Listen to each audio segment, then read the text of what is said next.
జీవము కలిగిన యేసుక్రీస్తు ప్రభు నామములో మీ అందరికి వందనాలు. దేవుడు మీ కుటుంబాలను దీవించును గాక, మీ బిడ్డలను బలపరచును గాక, మీ కోరికని సిద్ధింపజేసి మీ ఆలోచన యావత్తు దేవుడు సఫలపరచును గాక. ప్రార్థన చేసుకొని దేవుని వాక్యాన్ని చదువుకొని విశ్వాసంతో ముందుకు కొనసాగుదాం. యోహాను వ్రాసిన సువార్త 15వ అధ్యాయం 2వ వచనాన్ని మనం ధ్యానం చేద్దాం. నాలో ఫలింపని ప్రతి తీగను ఆయన తీసి పారవేయును, ఫలించే ప్రతి తీగ మరి ఎక్కువగా ఫలించవలనని దానిలోని పనికిరాని తీగలను పారవేయును. చిన్న మాట ప్రార్థన చేసుకుందాం. కృపాసత్య సంపూర్ణుడైన మా తండ్రి, 7 నక్షత్రాలను కుడి చేత పట్టుకొని 7 దీపస్తంభం మధ్య సంచరించడానికి స్తోత్రములు. గ్రంథమును విప్పుటకు గొర్రె పిల్లగా యోగ్యుడైన యేసయ్యా, నీకు కృతజ్ఞతలు చెల్లిస్తున్నా. మా పాపముల నిమిత్తము నాయన మరణించి 3వ రోజున తిరిగి లేచి పునరుద్ధానుడై మరల రాబోతున్నా నజరేయుడైన యేసయ్యా, మీకే కృతజ్ఞతలు స్తోత్రాలు మేము చెల్లిస్తున్నాం. ఏ పూట నా నోట నీ మాట నుంచి వినుచున్నా నీ బిడ్డలకి ఈ వాక్యాన్ని ఆశీర్వాదకరంగా మార్చమని, వాడుకొని మహిమ పొందమని యేసు ప్రభు నామమున నటించున్నాము తండ్రి, ఆమేన్. ప్రభునందు ప్రియ దేవుని బిడ్డలారా, యోహాను భక్తుడు మాట్లాడుతున్న ఈ మాటలను ఈ పూట మనం కొద్దిగా ధ్యానంగా చేయగలిగితే, యేసుక్రీస్తు ప్రభు వారు సిలువ మరణానికి ముందు గెత్సేమనే తోటలో శిష్యులతో ఒంటరిగా ప్రార్థన చేయడానికి వెళ్ళక ముందు ఆయన శిష్యులను ప్రోత్సహిస్తూ బలపరుస్తూ ధైర్యపరుస్తూ మాట్లాడుతూ ఉన్న చివరి మాటలు యోహాను సువార్త 14వ అధ్యాయం నుండి 17వ అధ్యాయం వరకు యేసు ప్రభు శిష్యులను ప్రోత్సహిస్తూ మాట్లాడిన మాటలు ఇవి. ఆయన శిష్యుల భవిష్యత్తును, ఆయన పేతురు యొక్క భవిష్యత్తును, ఆంద్రేయ యొక్క భవిష్యత్తును, యోహాను భవిష్యత్తును, శిష్యుల యొక్క భవిష్యత్తు ఎలా ఉంటుందో తెలియపరుస్తూ, సైతాను వారిని ఎలా మరి సైతాను శక్తి నుండి వాళ్ళు ఎలా తప్పించబడాలో, ఆత్మీయంగా వాళ్ళు సంఘాలు ఎలా కట్టి సేవలో ఎలా బలపడాలో వారిని ప్రోత్సహిస్తూ మాట్లాడిన మాట మనం చదువుకున్నాం. యేసయ్య మాట్లాడుతున్నాడు, నేను నిజమైన ద్రాక్షావళిని, నా తండ్రి వ్యవసాయకుడు. మీరు తీగలు, దేవుని నమ్మిన బిడ్డలు తీగలు, విశ్వాసులైన వారు తీగలు. ఆయన రక్తంలో కడగబడి ఆయన సహవాసానికి, ఆయన సన్నిధికి, మందిరానికి నడుస్తున్న బిడ్డలు తీగలు. తీగ ద్రాక్షావళితో కలిసే ఉండాలి, ఫలించాలి. ఫలించే తీగ ఎక్కువగా ఫలించాలని పనికిరాని తీగలు ఆయన కట్ చేస్తున్నాడు. అదే ఇక్కడ మనం చదువుతున్నాం, ఎక్కువగా ఫలించాలి. ఇది నా అంశం.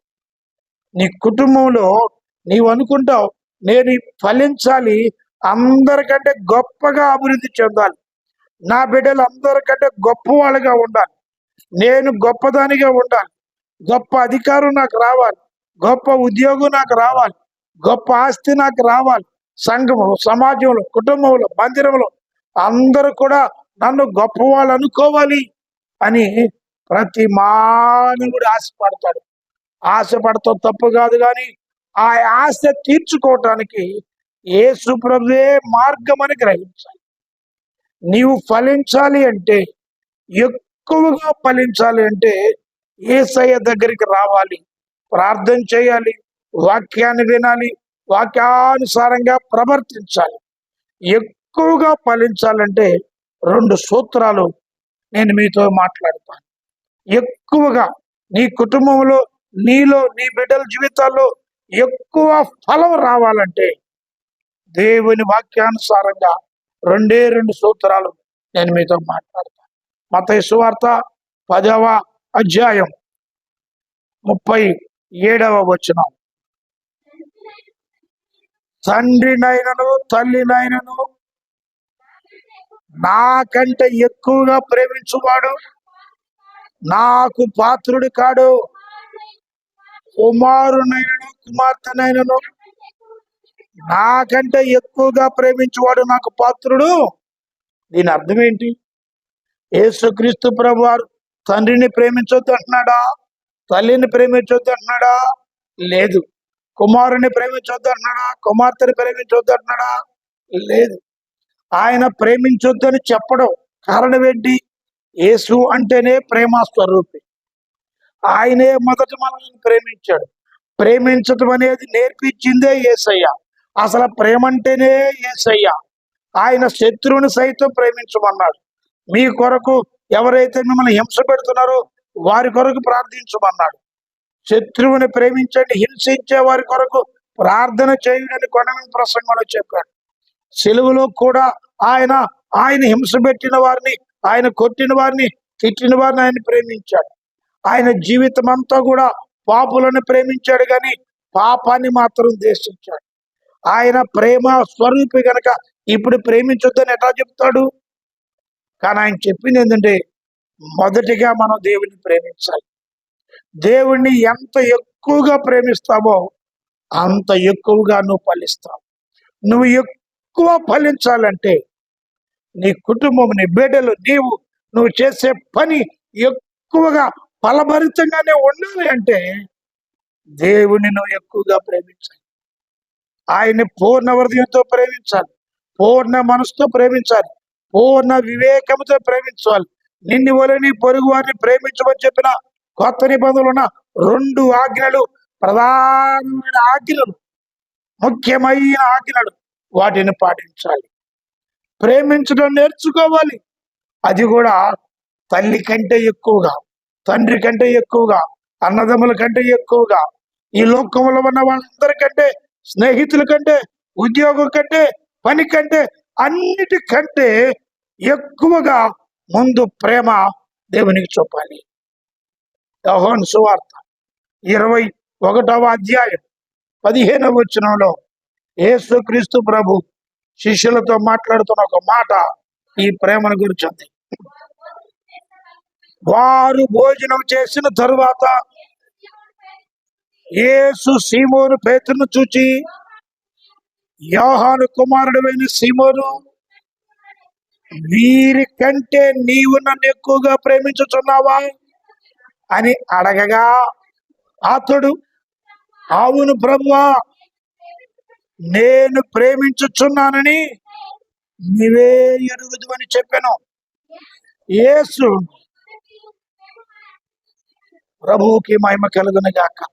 యేసుక్రీస్తు ప్రభు వారు 3 రోజులు సమాధిలో ఉన్నాడు. 3వ దినాన పునరుద్ధరణై తిరిగి లేచాడు. శిష్యులకు కనిపించాడు.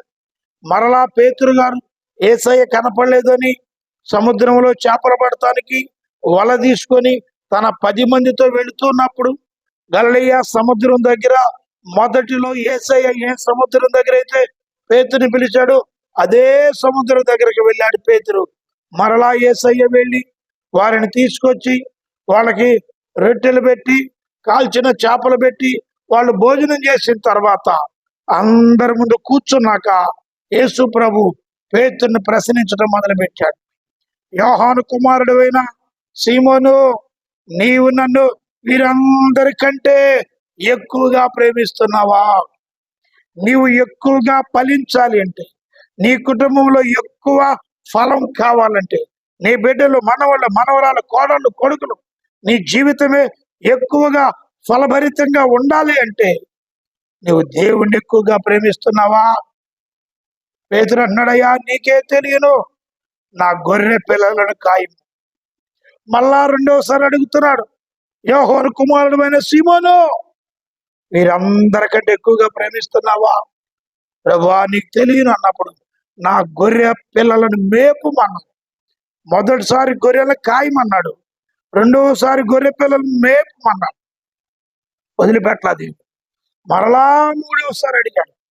2 సార్లు అడిగాడు కదా, 3వసారి ఎందుకు అడిగావు పేతురుని అని మనసులో ఆంద్రియ అనుకున్నాడు, యాకోబు అనుకున్నాడు.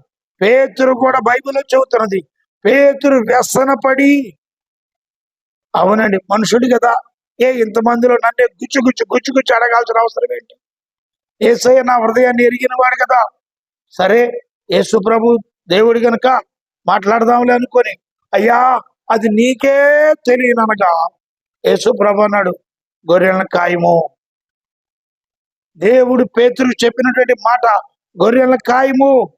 అంతకుముందు యేసయ్య పేతురుతో మాట్లాడుతూ, పేతురు, సైతాను మిమ్మల్ని జల్లించాలని చూస్తుంది, నేను మీ కొరకు విజ్ఞాపన చేశాను. పేతురు, ఈ బండ మీద నా సంఘమును కట్టుదువు, ఈ బండ మీద నా సంఘమును కట్టుదువు, పాతాళ లోకపు ద్వారములు దాని ఎదుట నిలువ నేరవు. పాతాళ తాళపు చెవి దేవుడు పేతురుకి ఇచ్చాడు. అంత బలమైన పరిచర్య పేతురు చేస్తాడని యేసయ్య 3 సార్లు నీవు నన్ను ప్రేమిస్తున్నావా, ఎక్కువగా ప్రేమిస్తున్నావా అని అడిగాడు. పేతురు గారు ఎక్కువగానే ప్రేమించాడు, ఎక్కువగానే ఫలించాడు.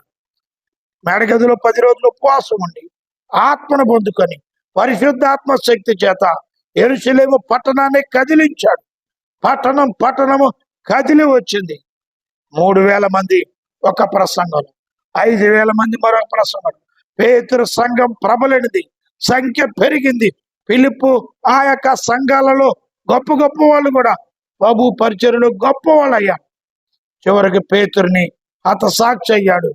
అందరితో పాటు యేసు ప్రభుని సిలువేశారు కదా, పేతురుని కూడా సిలువుకు అప్పగిస్తే పేతురు అన్నాడు, యేసు క్రీస్తు ప్రభువు లాగా సిలువను మోయటను నేను యోగ్యుని కాదు, కానీ నన్ను తల్ల కిందులుగా వేయండి.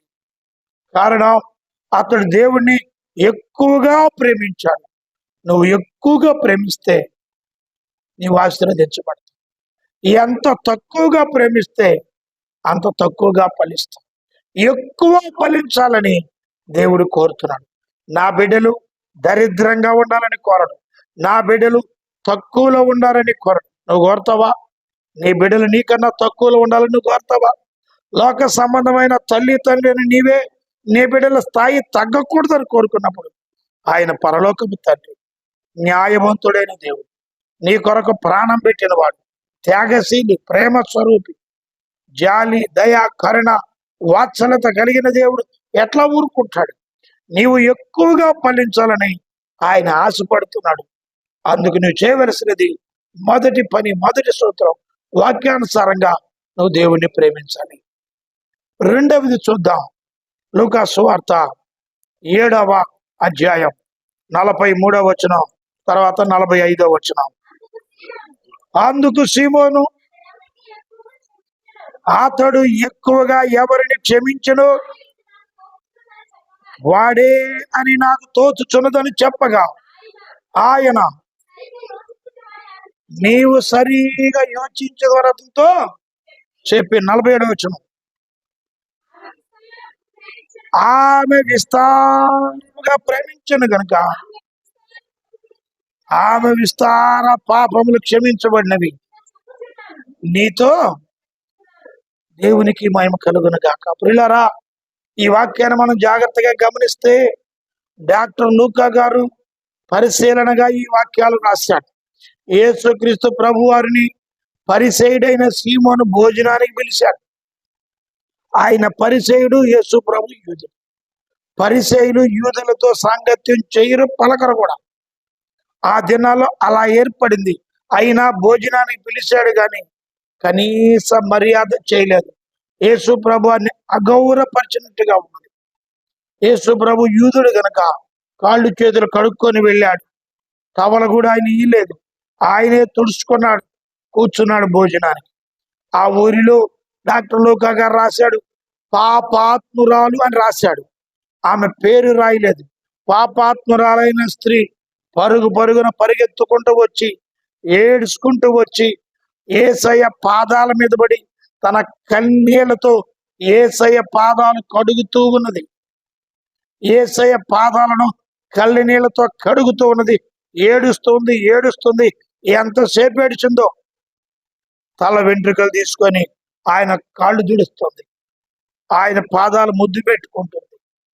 గమనించగలిగారా? ఉపవాసం ఉండి ప్రార్థించాలి. ఉపవాస ప్రార్థనలో దేవుని యొక్క సన్నిధి మనను క్షమించేటట్టు చేస్తుంది. ఈమె పాపాత్మురాలు గనుక యేసయ్య పాదాల దగ్గర కన్నీరు గారుస్తుంది.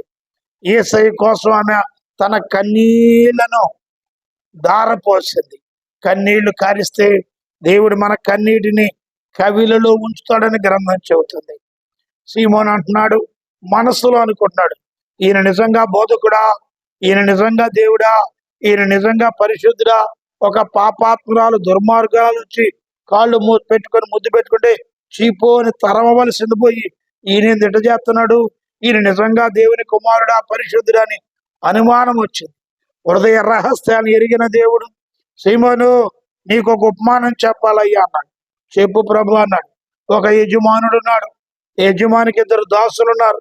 2 దాసులు, ఒకడు 500 దేనారాలు అప్పు ఉన్నాడు, ఒకడు 50 దేనారాలు అప్పు ఉన్నాడు.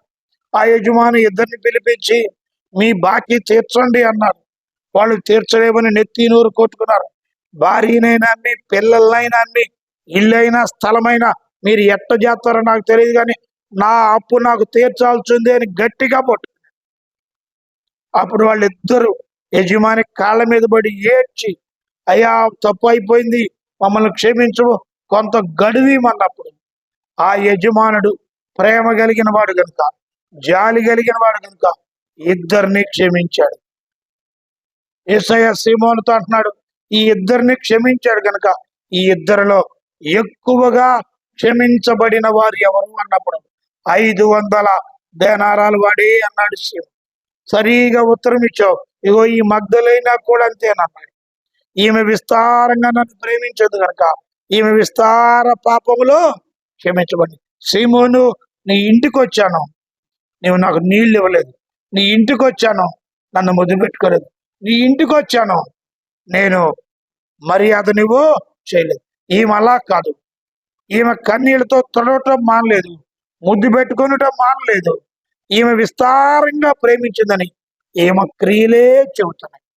సత్క్రియలు చేసినప్పుడు మనం తల ఎత్తుకుంటాం. ఈమె చేసిన క్రియ ఎక్కడ సువార్త ప్రకటించబడుతుందో అక్కడ ఏమని గురించి చెప్పుకుంటాం. యేసు ప్రభు అన్నాడు, ఈమె విస్తారంగా ప్రేమించింది కనుక ఈమె విస్తార పాపములు క్షమించు. యేసు ప్రభు వారు క్షమించే మనసు కలిగిన వారు. సిలువ మీద దొంగను క్షమించాడు.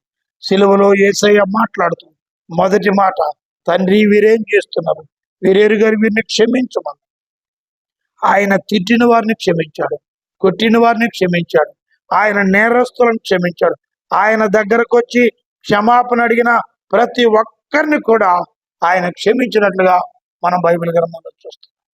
ఇక దేవుని బిడ్డ, వాక్యాన్ని వింటున్న నీవు ఎక్కువగా ఫలించాలి అంటే ఎక్కువగా క్షమించాలి, ఎక్కువగా క్షమించాలి. నువ్వు ఎక్కువగా ఫలించాలనుకుంటున్నావా? ఎక్కువగా ప్రేమించు. ఎక్కువగా ఫలించాలనుకుంటున్నావా? ఎక్కువగా క్షమించు. పౌలు గారు ఎఫెసీ సంఘానికి రాస్తూ 4వ అధ్యాయంలో 32వ వచనంలో అంటాడు, మీరు కరుణా హృదయులై ఒకరి ఎడలొకడు దయగలిగి ఒకరినొకరు క్షమించుకోండి. ఎఫెసీ సంఘానికి పౌలు గారు చెబుతున్న మాట ఇది. మీరు ఒకరినొకరు. ఈ మాటలు ఎఫెసీ పత్రికలో చాలా సార్లు పౌలు గారు మాట్లాడతారు. 4వ అధ్యాయం 32వ వచనం అన్నాడు, ఒకని ఎడల ఒకడు దయగలిగి కరుణా హృదయులై క్రీస్తునందు దేవుడి మిమ్మల్ని క్షమించిన ప్రకారం.